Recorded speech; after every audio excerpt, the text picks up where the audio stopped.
계속해서 요셉 이야기가 계속 이어집니다. 성서에 보면 여러 가지 형태의 삶이 그려져 있습니다.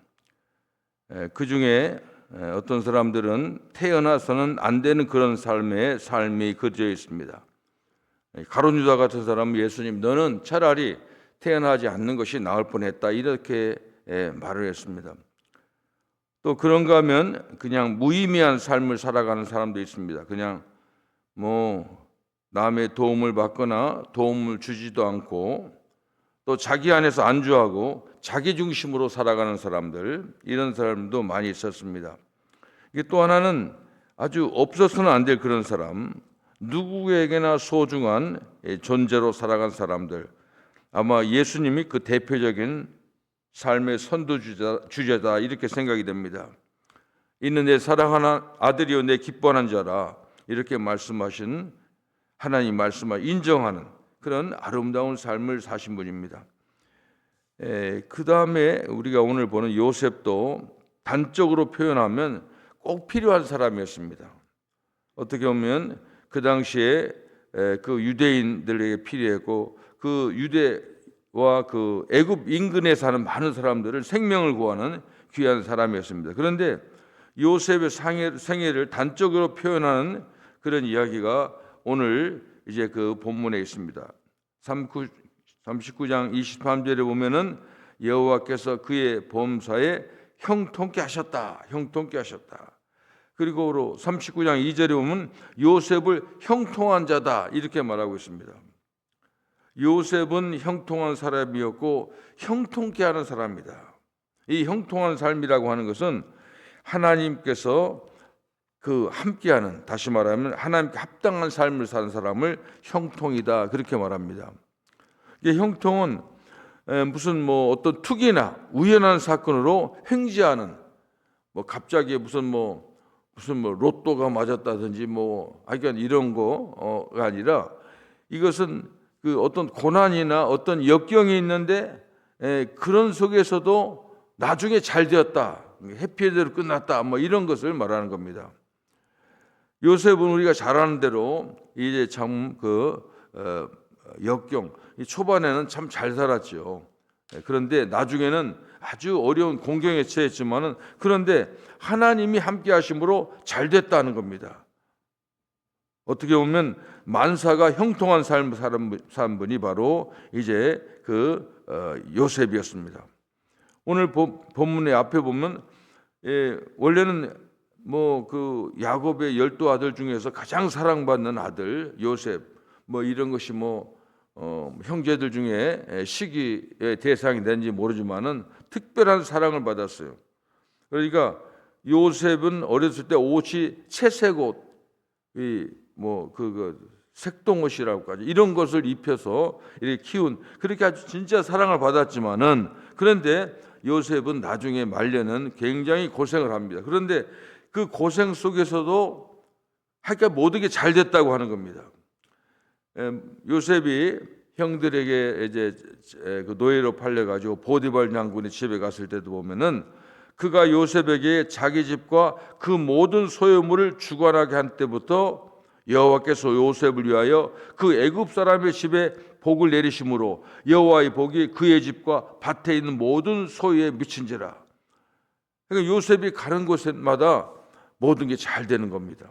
지난번에 있잖아요. 재수 좋은 사람이에요, 이 사람. 그러니까 요셉이 가는 곳마다, 그러니까 모든 걸 다 맡길 정도로. 그런데 요셉이 가면 보디발 집이, 요셉은 간 그 보디발, 같이 사는 보디발 집, 그의 집과 밭에 있는 모든 소유에, 밭작물도 잘 되는 거예요. 농사도 잘 되는 겁니다. 그런데 성서의 본문, 오늘 본문을 보면 요셉의 형통한 삶을 어떻게 표현하냐면 하나님이 함께 하심으로 이루어졌다 하는 겁니다. 이 형통은 무슨 일을 만나든지 만사형통하리라, 이런 찬송처럼 하나님이 하시는 겁니다. 하나님이 하시는 겁니다. 사실 잘 되는 사람들 보면은 자기가 부지런하고 근면하고 정직해서 잘 된다, 그런 면도 있겠지만, 그러나 근본적으로 보면 하나님이 함께 하실 때 잘 된다, 형통한다는 겁니다. 창세기 39장 20절 2절 앞에 보면 여호와께서 요셉과 함께 하심으로 그가 형통한 자가 되어 그 주인 애굽 사람의 집에 있으니, 그렇게 말하고 있습니다. 감옥에 가도, 오늘 보면은 감옥에 갔는데 그러니까 노예로 일하다가 뭐 보디발 장군의 지배인으로 일하다가 하여간 억울한 누명을 쓰고 감옥에 갔는데, 전옥은 이제 그 간수장은 그의 손에 맡긴 것을 무엇이든지 돌아보지 아니하였으니, 맡기고 확인도 할 필요가 없어. 아주 완벽하다고 하는 겁니다. 이는 여호와께서 요셉과 함께 하심이라. 여호와께서 그의 범사에 형통케 하셨다. 이렇게 되어 있습니다. 그러면 요셉이 어떻게 이렇게 형통한 사람이 되었는가 하는 거 봅니다.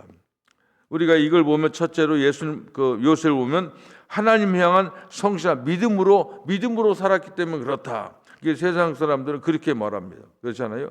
믿음이 있어서 맞는 말이지만, 그러나 이걸 다른 말로 보면은 요셉은 하나님이 자기에게 해 주신 일을 알았어요. 다시 말하면 자기와 함께 하심을 늘 알았어요. 우리가 하나님을 이제 그 과거의 하나님, 현재의 하나님, 미래의 하나님, 그렇게 나눕니다. 그러니까 에베네셀의 하나님. 하나님은 우리 신앙, 기독교 신앙은 하여간 옛날에 있었던 어떤 사건, 과거에 있었던 사건으로 출발하는 겁니다.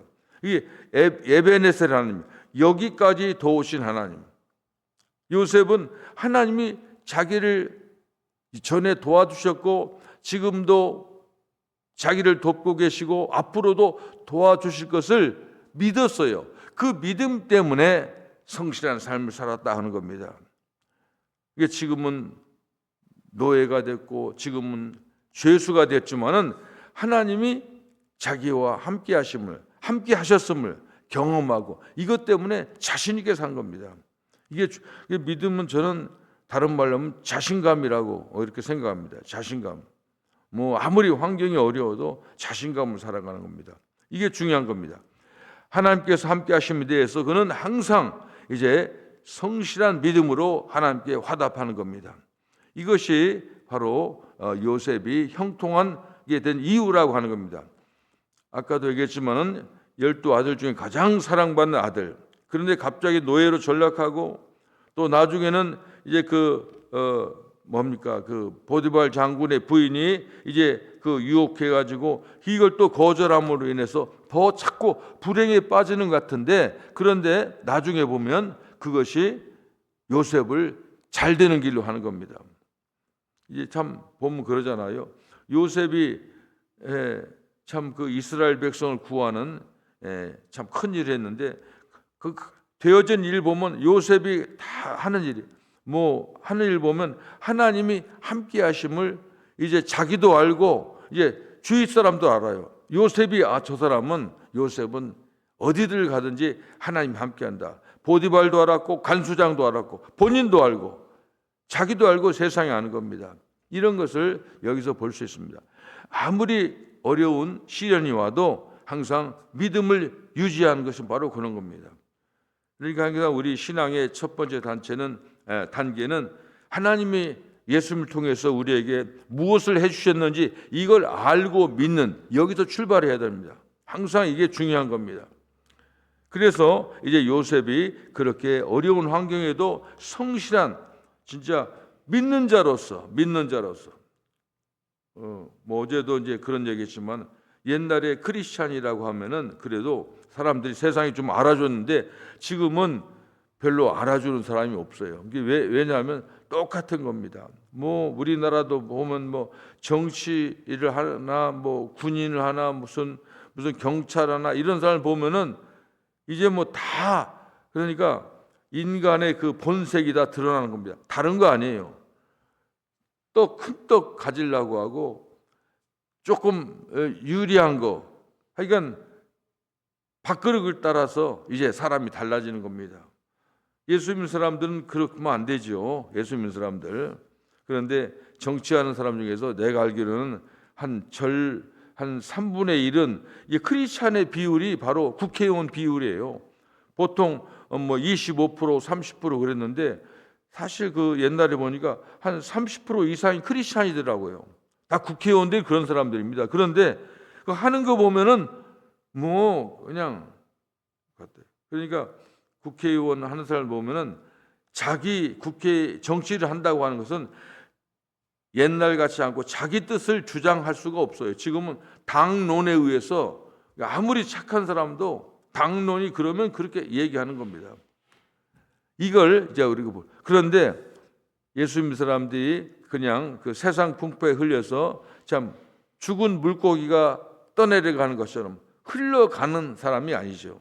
예수님은 어디를 가든지 요셉처럼 저 사람은 하나님이 함께한다.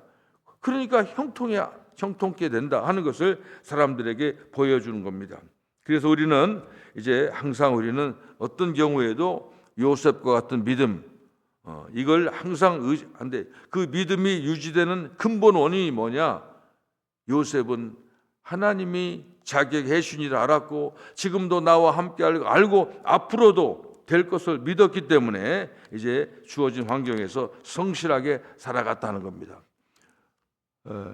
요셉이 형통하게 된 이유 중에 또 하나는 악에 대해서 죄악에 대해서 단호히 분명한 태도를 한 것도 큰 이제 형통하게 된 이유 중에 하나입니다.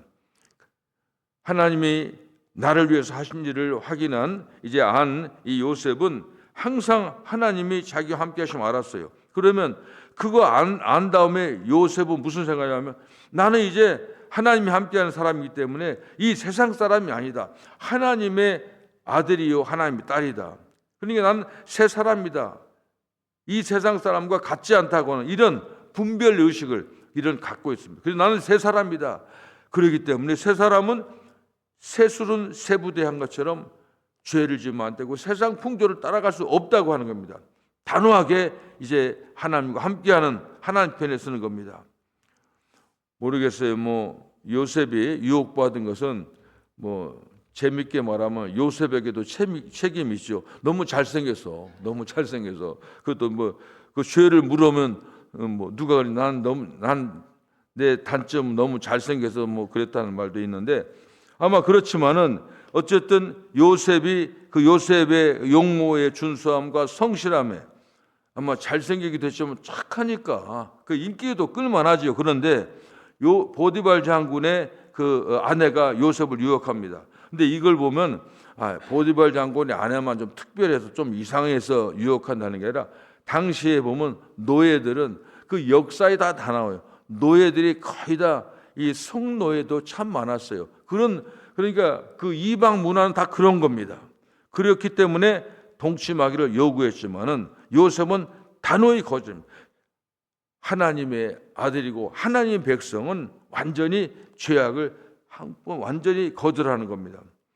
여기 보면 이제 요셉이 아내가 하는 보디발 장군의 아내가 하는 우리 둘밖에 없다. 근데 요셉은 아니다. 셋이다. 하나님이 우리와 함께한다. 이거 분명히 세 사람 그런 의식을 갖는 겁니다. 그래서 이제 보니까 하도 자기 옷 잡으니까 옷을 그냥 주고 자기 몸을 빠져나가는데 그게 증거물이 됐어요. 그래가지고 이제 감옥에 갇히는 겁니다. 그런데 요셉은 그렇게 죄악에 완전히 단절할 때 그 요셉이 실패했느냐 망했느냐 아니에요. 감옥 간 게 요셉에게는 큰 그 전화 위복이 되는 겁니다. 거기 감옥은 왕에서 정치인들 유명한 사람들만 다시 국회의원이랄지 무슨 장군이랄 이런 사람들이 갇히는 감옥입니다. 거기에 들어가 가지고 이제 요셉은 더 이제 비전을 보게 되는 겁니다. 그래서 항상 하나님께서는 이렇게 형통케 된 사람들은 항상 악조건이 그게 다 좋은 조건이 되는 겁니다. 거기서 이제 요셉이 죄악을 완전히 단절시켰을 때 하나님이 요셉을 크게 사용하는 겁니다. 예수님께서 십자가에 못 박혀 돌아가셨을 때 그 로마 사람이나 유대인 지도자들이 볼 때는 우리는 이겼다 그랬잖아요. 예수님은 망했다. 그게 아니에요. 예수님이 그 십자가 사건은 하나님께서 부활로 다시 말하면 부활의 영광으로 이제 준비하시는 겁니다. 이런 것을 우리는 이런 걸 성경을 보면서 이런 의식을 가져야 돼요. 힘들고 어려워도 좀 어려워도 뭔가 나에게는 이게 복이 될 찬스다, 기회다, 이렇게 잡는 겁니다. 우리가 그런 긍정적이라고 할까, 이렇게 그냥 막연한 긍정적이 아니라 이게 성경의 역사가 그렇거든요. 요셉은 분명히 우리에게 봅니다. 지금 되는 게 없을 것 같아요.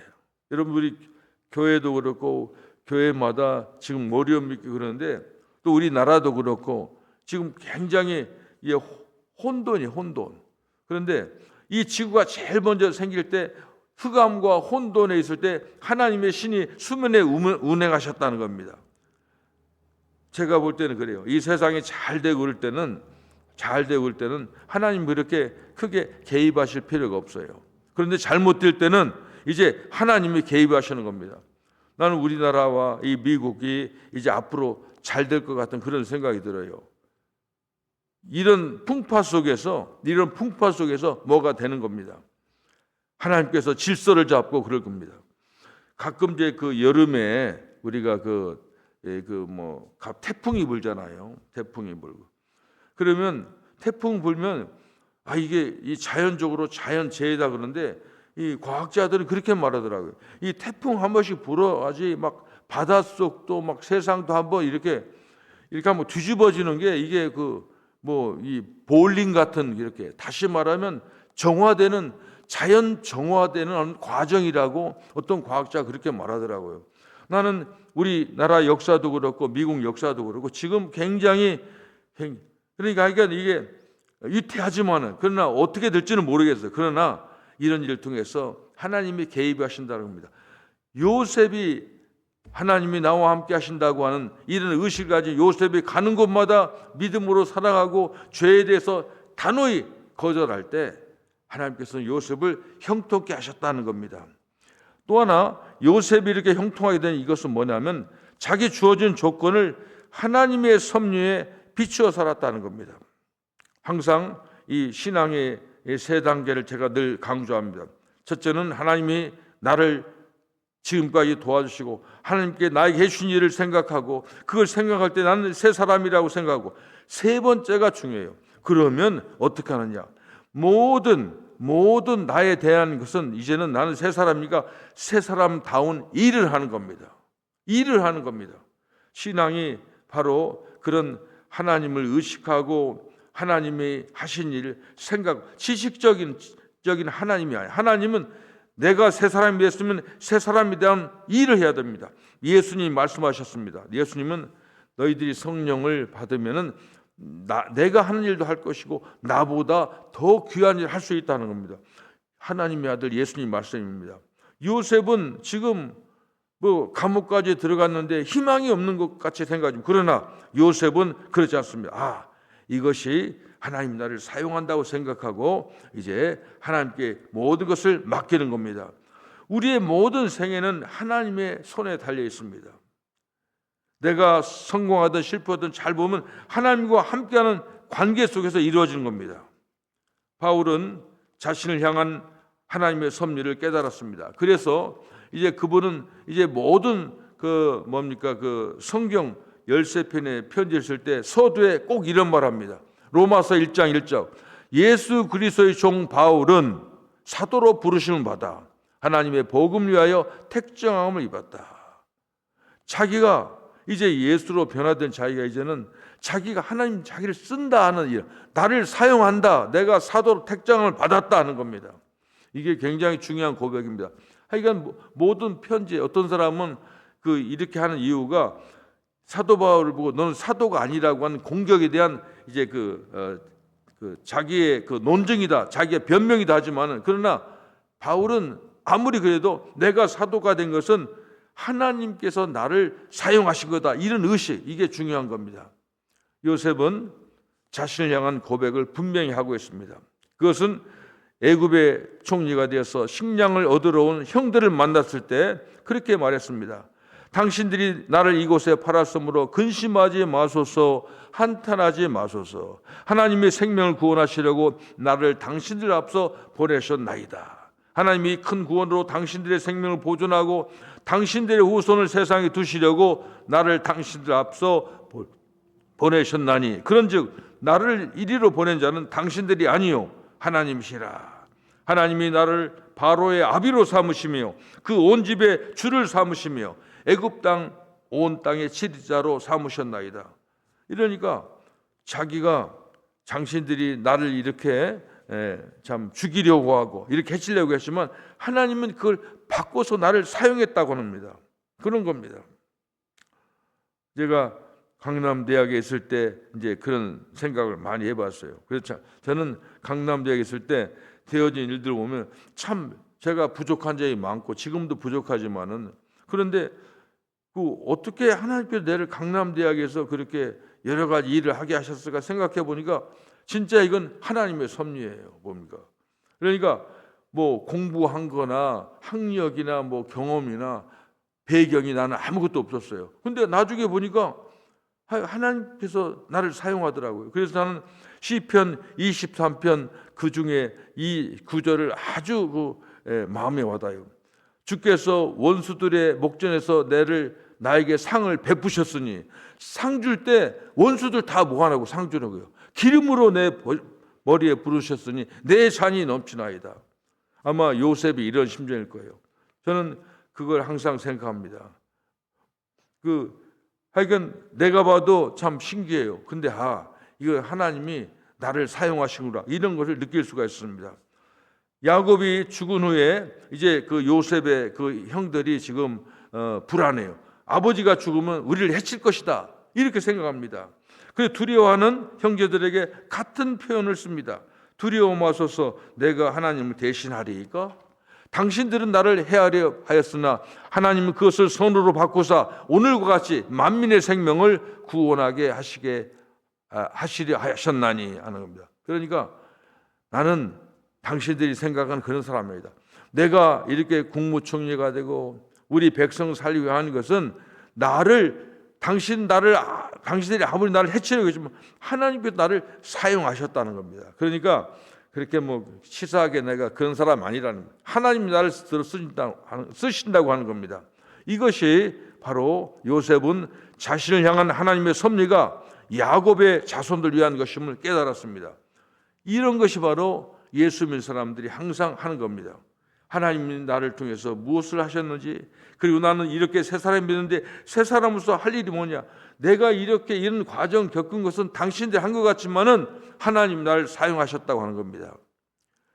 하나님께서는 이들의 후손을 가운데서 이제 보면 인류를 구원하실 메시아가 태어나게 하셨습니다. 그리고 약속의 백성들을 7년 동안 흉년의 어려움 속에서 보호하셨고, 그리고 거기에 요셉을 필요로 해서 사용했다고 하는 것을 이렇게 아는 겁니다. 하나님께서 요셉이 형통한 사람이었다. 형통은 항상 이것이에요. 그러니까 안 될 때 뭔가 복잡하고 그런데 나중에 해피엔드가 형통해요. 뭐 처음부터 잘 된 걸 가지고 잘 되는 사람 보고 일이 술술 잘 풀린 건 형통이라고 하지 않습니다. 하여간 어려움 속에서 마지막에 잘 되는 거. 그런데 그 요셉의 경우를 보면서 우리는 그런 생각하는 겁니다. 항상 이런 의식을 가져야 됩니다. 하나님이 나와 함께 하신다. 나를 지금까지 도우셨다. 지금도 하나님이 나를 함께 하신다. 그리고 앞으로 하나님 나를 이렇게 쓰실 것이다 하는 이런 생각, 이런 의식을 가진 요셉을 하나님께서 형통케 하신 겁니다. 이런 것은 우리가 본받아야 된다고 하는 겁니다. 하나님 백성들은 항상 내가 당하는 무슨 일을 만나든지 만사형통하리라, 이런 찬송가 있는 것처럼 이렇게 생각하는 겁니다. 제가 어떤 예화집에 보니까 이런 게 있더라고요. 어느 시골에 이 가난한 농부의 아들이 자기가 이제 가난하니까 이제 그 농사져 가지고 안 되니까 직업을 하나 가져야겠다. 그럼 무슨 직업은 사진사, 옛날에는 사진사가 귀했잖아요. 내가 사진사가 되겠다 해가지고 그 젊은이가 사진 기술을 배우려고 이 도시의 큰 책방에 우편으로 사진술 교본을 주문했어요. 사진 찍는 법 이런 거. 그런데 나중에 물건이 왔는데 서점이 잘못해가지고 엉뚱한 게 왔어요. 그게 보니까 사진술 교본이 아니라 복화술 그 말하는 거 있잖아요. 뭐 복화술 이런 게 복화. 그러니까 근데 그 책이 왔는데 그 너무 가난해 가지고, 근데 그 반송을 하면 또 돈이 필요한 거예요. 근데 그 돈이 없는 거야. 이게 자기는 사진술을 배우려고 했는데 할 수 없이 그걸 잊고 계속 하다 보니까 나중에 그 사람이 유명한 에드가 벨린이라고 하는 유명한 복화술사가 됐다고 하는 겁니다. 그러니까 자기가 원한 건 아니지만, 그런데 나중에 보니까 사진사는 흔해 빠졌지만 복화술사는 많지 않아. 이 사람은 굉장히 나중에 성공한 사람이었습니다. 하나님의 자녀들은 이렇게 생각해야 됩니다. 내가 당하는 모든 일들이 하나님께서 나를 사용하신다. 이거 무슨 일? 그러니까 뭡니까? 그 로마서 롬 8장 28절, 하나님을 사랑하는 자, 그 뜻대로 부르심을 입은 자들에게는 모든 것이 합력하여 선을 이룬다. 이것이 옛날에 롬 8:28, 로마서 8장 28. 어렸을 때부터 저는 그런 말씀. 그러니까 우리가 하는 모든 일들은 다 잘 되는 겁니다. 마지막에는 형통을 이끌어 갑니다. 그것이 뭐냐? 하나님께서 하나님 의식하는 겁니다. 내가 하는 게 아니라 하나님. 내 힘으로 예수 믿는다고는 쉽지가 않아요. 믿을 수도 없고 또 한계가 나타나는 겁니다. 항상 하나님의 전능하신 하나님의 하신 일을 늘 생각하고, 지금까지 나를 도와줄 생각하고, 지금도 나와 함께 하심을 생각하고, 앞으로도 여호와 이래로, 여호와 하나님이 준비하신다, 이런 생각을 가지고 우리가 살아가야 될 줄로 믿습니다. 기도하겠습니다. 예수님, 요셉의 이야기를 보면서 참으로 우리에게 하나님께서 지혜를 주심을 감사합니다. 가는 곳마다 만사 형통케 하는 참으로 그 요셉의 이야기. 요셉은 하나님이 지금까지 자기를 도우셨음을 알고, 지금도 도우심을 알고, 앞으로 도우실 줄 알고, 하나님과 함께 하심으로 가는 곳마다 노예로서, 죄수로서, 나중에는 하나님께서 그를 제 애굽의 국무총으로서 인류의 흉년을 구하고 이스라엘 백성을 이렇게 살린 것을 보면서 우리들도 하나님께서 참으로 이렇게 아름답게 사용해 주셨기를 간절히 소원합니다. 우리가 요셉에게 배우해서 항상 우리가 참으로 투철한 신앙으로, 투철한 믿음으로 하나님의 신실한 종들이 될 수 있도록 하나님 도와주시옵소서. 예수님의 이름으로 기도합니다. 아멘.